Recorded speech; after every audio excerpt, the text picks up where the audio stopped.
These are the answers and the times you'll find them in the listening. The listening track I've taken the timings from is available on the website link now above my head. The track number for this exercise is also now above my head. To explain why the answers are the answers, I'll tell you the part of the listening which directly relates to the answer.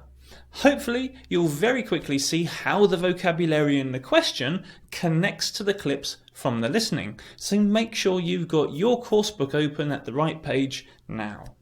I'm going to be moving through the questions quickly, so please pause the video and rewind it as many times as you wish to make sure you understand exactly what I'm talking about.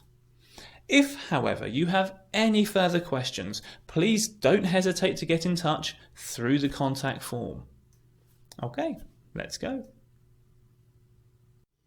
For question 1, the answer is B, to ask a friend for information about an event. And that's because the speaker gives us plenty of information that leads us to think that it might be an event. For example, talking about a brochure, exact dates, hating to miss it, and referring to buying tickets for a particular time. For question 2, the answer is C, a novel, because the speaker tells us of their doubts as to whether the film script would be left behind, in other words, forgotten or changed, an unusual plot, that it would transfer to stage or screen. In other words, everything point towards a different format, in this case, a book. For question 3, the answer is B, in a hotel reception, and that's because there are plenty of clues in the dialogue that refer to hotels.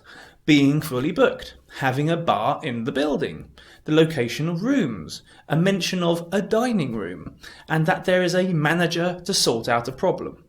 All these things together seem to indicate a hotel. For question 4, the answer is A, uninterested in the storyline, because the boy says, "It just didn't hold my attention, I'm afraid." If something doesn't hold your attention, you don't find it interesting, whereas if something does hold your attention, you do find it interesting. For question 5, the answer is B, a colleague, because there are plenty of clues in the dialogue that refer to this. Lending a CD to him, and not wanting to fall out with him, and that it's someone new, which alone would rule out a close friend or relative because they wouldn't be someone new. There's also mention of a canteen, which you're likely to find in a place of work as opposed to home, and if you put all of these things together, it's a colleague. For question 6, the answer is A, the way it is laid out, as the man gives us his criticism by saying, "It's just the way it's been put together that I don't like. I mean, it would be much better if all of the works were grouped in some kind of logical way, according to period, theme, or whatever." For question 7, the answer is B, how enjoyable it is, because both speakers agree on the lyrics being interesting, the music being in common with the previous music, and that it's confident and relaxed, and that this is a good thing. For question 8, the answer is C, reserve a number of seats for them, because he says, or hold back, which in this case means reserve, a certain amount of seats for retired people, in other words older people, who can then just turn up on the night.